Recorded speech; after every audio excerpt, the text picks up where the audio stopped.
हरि ओम्। सदाशिवसमारम्भाम् शङ्कराचार्यमध्यमाम् अस्मदाचार्यपर्यन्ताम् वन्दे ഗുരുപരമ്പരാം. ഓം.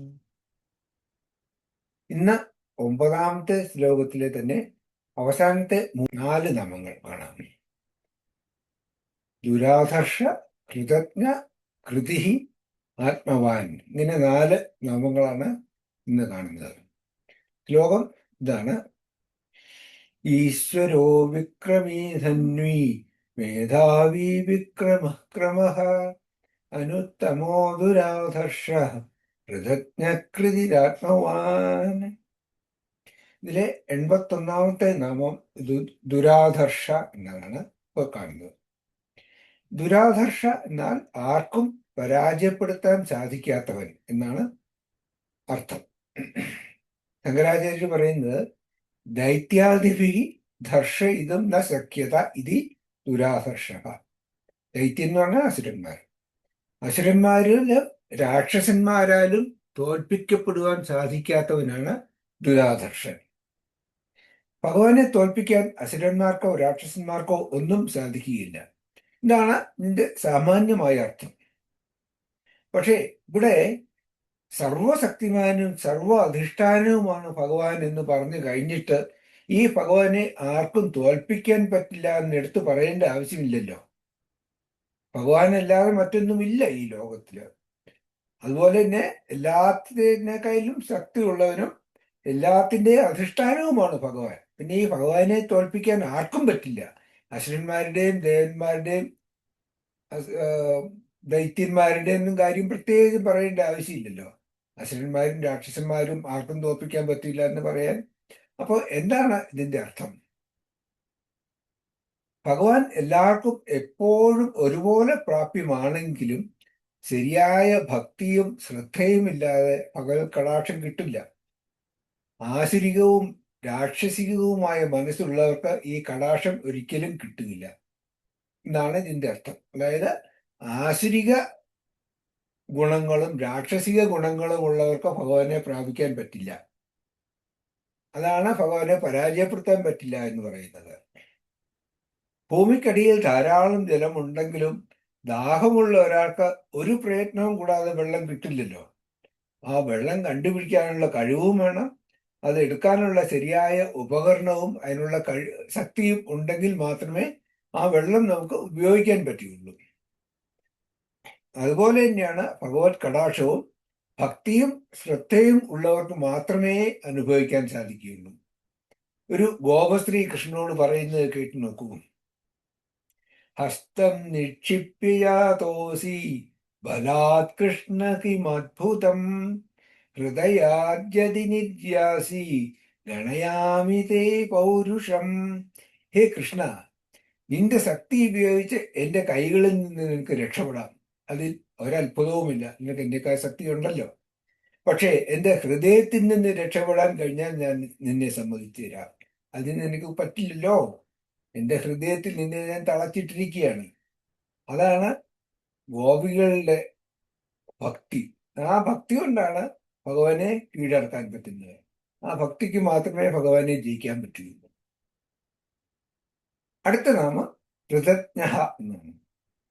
ഇതിന്റെ നാമം വീണ്ടും 532 വരും. കൃതജ്ഞ എന്ന് പറഞ്ഞാൽ കൃതജ്ഞ, എല്ലാ പ്രവൃത്തികളെയും അറിയുന്നവനാണ് കൃതജ്ഞൻ. കൃതം എന്ന് പറഞ്ഞാൽ ചെയ്യപ്പെട്ട എല്ലാ പ്രവൃത്തികളെയും. ശങ്കരാചാര്യർ പറയുന്നു, പ്രാണിനാം പുണ്യാത്മകം കർമ്മ കൃതം ജാനാതി ഇതി കൃതജ്ഞ പത്രപുഷ്പാദി അല്പമപി പ്രയച്ഛതാം മോക്ഷം ദദാതീതി വാ. പ്രാണിജാലങ്ങളുടെ പുണ്യപാപരൂപമായ കർമ്മങ്ങളെ അറിയുന്നവൻ കൃതജ്ഞൻ. അഥവാ മറ്റൊരർത്ഥം, പത്രം, പുഷ്പം മുതലായവ അല്പമെങ്കിലും സമർപ്പണം ചെയ്യുന്നവർക്ക് മോക്ഷത്തെ പ്രദാനം ചെയ്യുന്നവൻ എന്നും അർത്ഥം പറയാം. കൃതം എന്നാൽ ചെയ്യുന്ന പ്രവൃത്തികൾ അല്ലെങ്കിൽ ചെയ്യപ്പെട്ട പ്രവൃത്തികൾ. പ്രവൃത്തികൾ എന്ന് പറയുമ്പോൾ പ്രവൃത്തികളും അതിൻ്റെ കർമ്മങ്ങളും കർമ്മഫലങ്ങളും എല്ലാം വരും ഇതിൽ. ഈ പ്രവർത്തികൾ എല്ലാം അറിയുന്നവനാണ് കൃതജ്ഞൻ. ലോകത്തിൽ നടക്കുന്ന എല്ലാ സംഭവങ്ങളും അറിയുന്നവനാണല്ലോ ഭഗവാൻ. എല്ലാ ജീവജാലങ്ങളുടെയും സകല പുണ്യപാപ കർമ്മങ്ങളും ഭഗവാൻ അറിയുകയും അതിനുള്ള ഫലം കൊടുക്കുകയും ചെയ്യുന്നു. ഈശ്വരൻ സർവവിത്ത് ആണെന്ന് നേരത്തെ തന്നെ നമ്മൾ കണ്ടു.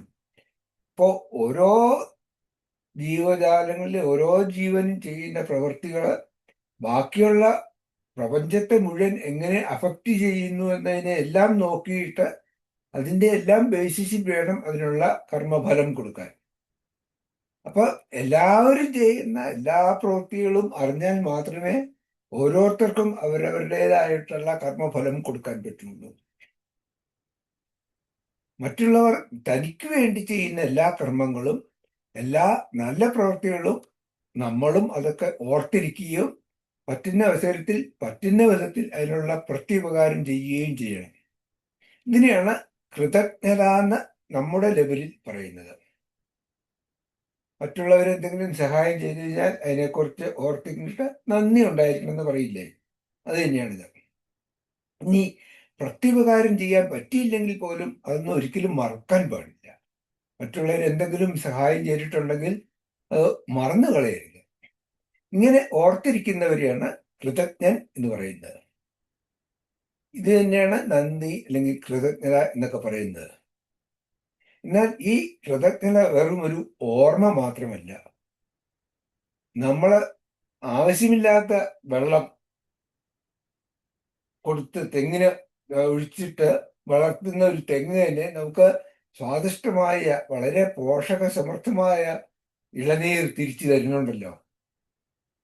അതുപോലെ തന്നെ പ്രതിഫലേച്ഛ ഇല്ലാത്തവരായിരിക്കണം നമ്മുടെ കർമ്മങ്ങൾ. ഇതൊക്കെ പറഞ്ഞത് നമ്മളെ പോലെയുള്ള മനുഷ്യരുടെ കാര്യമാണ്. ഭഗവാൻ ആരോടാണ് കൃതജ്ഞത കാട്ടേണ്ടത്? ഭഗവാന് വേണ്ടിയിട്ട് ആരെങ്കിലും ചെയ്യുന്നുണ്ടോ എന്തെങ്കിലും കർമ്മങ്ങൾ? അപ്പോ ഭഗവാന്റെ കൃതജ്ഞത എന്ന് പറയുന്നത് കർമ്മഫലദാതാവ് എന്ന നിലയ്ക്ക് ഭഗവാൻ എല്ലാവരുടെയും എല്ലാ കർമ്മങ്ങളും അറിയുകയും അവയ്ക്കുള്ള ഫലം യഥാസമയം യഥാവിധി കൊടുക്കുകയും ചെയ്യണം. ഇതിനെയാണ് ഭഗവാന്റെ കൃതജ്ഞത എന്ന് പറയുന്നത്. സത്കർമ്മങ്ങൾക്ക് പുണ്യഫലവും ദുഷ്കർമ്മങ്ങൾക്ക് പാപഫലവും അല്ലെങ്കിൽ ദുഃഖവും നൽകണം. അർപ്പിക്കുന്നത് ഒരു പുഷ്പമോ പത്രമോ ജലമോ ആയാലും അതിനനുസരിച്ചുള്ള ഫലം നൽകിയേ തീരൂ. ഭഗവാൻ തന്നെയാണ് കർമ്മ നിയമവും. അങ്ങനെയുള്ള ഭഗവാനെയാണ് കൃതജ്ഞ എന്ന് പറയുന്നത്. കൃതി ആണ് 83-ാമത്തെ നാമം. കൃതി എന്ന പ്രയത്നം. ശങ്കരാചാര്യ പറഞ്ഞ പുരുഷ പ്രയത്ന കൃതി ക്രിയാ വാ സർവാത്മകത്വാ തദാധാരതയാ വാ ലക്ഷ്യത്തെ കൃതേതി വാ കൃതി. കൃതി എന്നാൽ പുരുഷ പ്രയത്നം അഥവാ ക്രിയ എന്നർത്ഥം. ഭഗവാൻ സർവാത്മകനായതുകൊണ്ടും എല്ലാത്തിനും ആധാരമായതുകൊണ്ടും കൃത ശബ്ദത്തിന് ലക്ഷ്യമായി തീരുന്നു. ഞാൻ ഭഗവാനെ കൃതി എന്ന് വിളിക്കുന്നു. പ്രയത്നം, ക്രിയ എന്നീ അർത്ഥങ്ങളിൽ കൃതി എന്ന വാക്ക് ഉപയോഗിക്കാം. ഇവിടെ പ്രവൃത്തി രൂപത്തിലുള്ള ഈശ്വരനെയാണ് കൃതി എന്ന് പറഞ്ഞിരിക്കുന്നത്. നേരത്തെ പറഞ്ഞത് എല്ലാ പ്രവൃത്തികളും അറിയുന്ന ആളായിരുന്നു കൃതജ്ഞൻ. എല്ലാ കർമ്മങ്ങളും കർമ്മഫലങ്ങളും ഭഗവാൻ തന്നെയാണ്. കർമ്മവും കർമ്മഫലവും തമ്മിലുള്ള ബന്ധവും ഭഗവാൻ തന്നെ. എല്ലാ കർമ്മങ്ങൾക്കും അതിനനുസരിച്ചുള്ള ഫലമുണ്ടാകും. അത് കർമ്മത്തെ മാത്രമല്ല, കർമ്മം ചെയ്യുന്ന ആളിന്റെ ഉദ്ദേശശുദ്ധിയെയും ആ കർമ്മത്തിന് വേണ്ടി ചെയ്ത പരിശ്രമത്തെയും കൂടി ആശ്രയിച്ചാണ് കർമ്മഫലങ്ങൾ ഉണ്ടാകുന്നത്. ഇനി ഓരോ കർമ്മഫലവും അതാത് കർമ്മത്തിനും ഈ ഉദ്ദേശശുദ്ധിക്കും അനുസരിച്ചുള്ളവയാണെന്ന് എങ്ങനെയാണ് ആരാണ് തീരുമാനിക്കുന്നത്? രണ്ട് കയ്യും കൊട്ടി കിട്ടിയാൽ ശബ്ദമുണ്ടാകും. അത് ശബ്ദം ഉണ്ടാകണമെന്നും അത് എന്ത് തരം ശബ്ദമാകണമെന്നും ആരാണ് തീരുമാനിക്കുന്നത്? കൈയുടെ തന്നെ ആ ഷേപ്പ് കുറച്ചൊന്ന് മാറ്റിയിട്ട് കൊട്ടിക്കഴിഞ്ഞാൽ ഒച്ച മാറും. അപ്പൊ ഓരോ തരത്തിൽ കൊട്ടുന്നതിനും ഓരോ തരത്തിലുള്ള ഒച്ചയായിരിക്കും ഉണ്ടാകുന്നത്.